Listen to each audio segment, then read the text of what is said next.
Good morning, students. I am Miss Preeti, starting the chapter Life Process of class 10th. So, this is our first class, and I hope all of you are well and doing well in studies also. Today, we are starting the chapter Life Process, and it is a very interesting chapter. ये बहुत ही एक interesting chapter है जो आप सभी आराम से पढ़ सकते हैं और समझ सकते हैं. इस चैप्टर में सबसे पहले ये बात की गई है कि लिविंग और नॉन लिविंग में हम कैसे डिफरेंशिएट कर सकते हैं, या हम कैसे बता सकते हैं कि कोई चीज़ लिविंग है या नॉन लिविंग है, अलाइव है या डेड है. तो there are many criterias on the basis of which we can decide that whether something is alive or not. Sometimes what happens that we simply say that if something is showing movement मतलब अगर कोई चीज़ गति दिखा रही है, गति कर रही है, तो वो अलाइव हो सकती है. पर ये एक बहुत ही बड़ी कंट्रोवर्सी है, क्योंकि कई बार कुछ चीज़ें अलाइव नहीं होती है, लेकिन वो किसी एक्सटर्नल फोर्स की वजह से मूवमेंट करती है. तो criteria to decide whether something is alive और not. Most important criteria to decide whether something is alive is movement. All living things move without the help of any external help. Some movements are easily visible like the movement of body parts. Some movements are not easily visible like molecular movements. मतलब हमारे body के अंदर हम चलते हैं, दौड़ते हैं या किसी तरह का डांस करते हैं तो हम उसे बाहर से देख सकते हैं, लेकिन हमारी बॉडी के अंदर कंटिन्यूसली कई तरह के मूवमेंट्स हो रहे हैं. कई चीज़ें एक जगह से दूसरी जगह जा रही हैं और वो छोटे छोटे मॉलिक्यूल्स मूव कर रहे हैं, लेकिन वो हम क्लियरली देख नहीं पा रहे हैं. फिर भी वहाँ पे मूवमेंट वहाँ पे एग्जिस्ट कर रही है.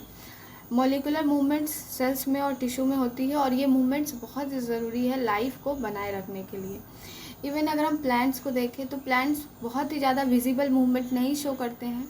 इवन उनकी ग्रोथ भी इतनी स्लो होती है कि हम उसे डायरेक्टली होते हुए नहीं देख पाते. हमें ऐसा लगता है कि हाँ, कल जो प्लांट था वो छोटा था और आज बड़ा हो गया, लेकिन वो कब हुआ और what is the process behind that वो हम नहीं देख पाते हैं. इसका मतलब ये नहीं है कि प्लांट अलाइव नहीं है. तो movement criteria is not completely clear to decide whether something is alive or not, but this movement is very necessary for maintenance of life and life processes. Now movement के बाद अगर हम देखें तो life processes क्या चीज़ होती है. आप सो रहे हो, बैठे हो या अगर कुछ काम नहीं कर रहे हो तो भी हमारी बॉडी के अंदर कुछ ना कुछ बेसिक प्रोसेस चलता होता है, जिसकी वजह से हम जिंदा होते हैं और हम लिविंग होते हैं.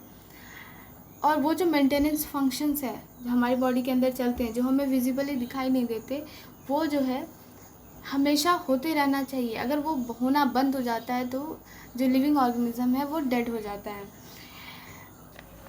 इसके लिए जो ये लाइफ प्रोसेसेस हैं, इसके लिए कई चीज़ों की ज़रूरत होती है. सबसे फर्स्ट चीज़ जो है वो है एनर्जी. अब एनर्जी आती कहाँ से है? तो एनर्जी क्या होती है? बाहर से, outside the body. Most of the organism जो होते हैं वो अपने इन्वायरमेंट से, अपने आउटसाइड से एनर्जी का सोर्स ऑब्टेन करते हैं.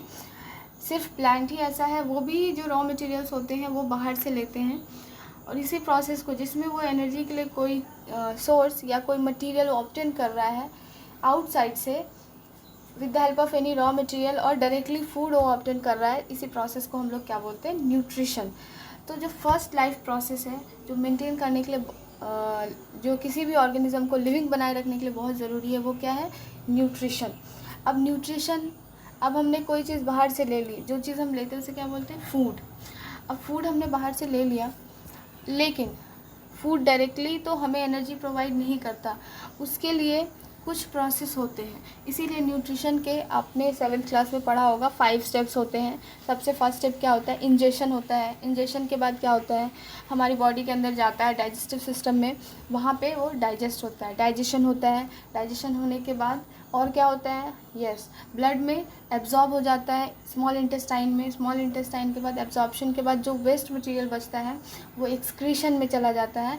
और एब्जॉर्प्शन होने के बाद जो चीज़ें, जो सिंपलेस्ट चीज़ें, सिंपल कार्बोहाइड्रेट, सिंपल प्रोटीन्स का जो सिंपलेस्ट फॉर्म होता है अमाइनो एसिड, और फैट्स के जो सिंपलेस्ट फॉर्म होते हैं फैटी एसिड एंड ग्लिसरॉल, वो क्या होता है, ब्लड में जाने के बाद कॉम्प्लेक्स चीज़ें बनाते हैं ताकि वो हमारी बॉडी के डिफरेंट पार्ट्स को मेंटेन, रिपेयर कर सके। कहीं पे डैमेज हो रहा है, कुछ हो रहा है तो रिपेयर कर सके, या बॉडी बिल्डिंग और ग्रोथ कर सके। इसके लिए वो क्या करना है, इसके लिए वो सिंपलेस्ट जो चीज़ें डाइजेशन के बाद आ रही हैं उनको वो कॉम्प्लेक्स चीज़ों में बदलते हैं ब्लड के अंदर या किसी भी टिश्यू के अंदर। उस प्रोसेस को हम लोग क्या बोलते हैं, एसिमिलेशन। अब सपोज़ करें कि हमारी हेयर ग्रोथ हो रही है, हमारे बाल बढ़ रहे हैं। कैसे बढ़ रहे हैं, आपको पता है कि हमारे बाल एक प्रोटीन है, केराटिन प्रोटीन, उससे मिलके उससे बना होता है। अब अगर बाल बढ़ रहे हैं इसका मतलब क्या हो रहा है कि वहाँ पे प्रोटीन जो है वो लगातार आ रहा है हमारे फूड से। जब प्रोटीन आ रहा है तो प्रोटीन, हमने डाइजेशन में पढ़ा था कि प्रोटीन डायरेक्टली नहीं आता है। प्रोटीन जब डाइजेस्टिव सिस्टम के अंदर आता है तो वो अमाइनो एसिड्स में ब्रेक डाउन हो जाता है। जब अमाइनो एसिड में ब्रेक डाउन होगा और वहाँ से वो ब्लड में जाएगा तो क्या होगा कि वो सिंपलेस्ट फॉर्म में रहेगा। लेकिन हमारे बाल तो प्रोटीन से बने हैं, अमाइनो एसिड से नहीं बने, तो उसे क्या करना पड़ेगा, अमाइनो एसिड से फिर से क्या बनाना पड़ेगा, प्रोटीन। तो डाइजेशन और assimilation is just opposite process. Digestion में क्या होता है, जो कॉम्प्लेक्स चीज़ें हम फूड में ले रहे हैं वो सिंपल चीज़ों में बदल जाती है। दैट इज़ कोई कार्बोहाइड्रेट जो है वो ग्लूकोज और अदर सिंपल शुगर में बदल जाता है, वो सिंपल चीज़ों में बदल जाती है।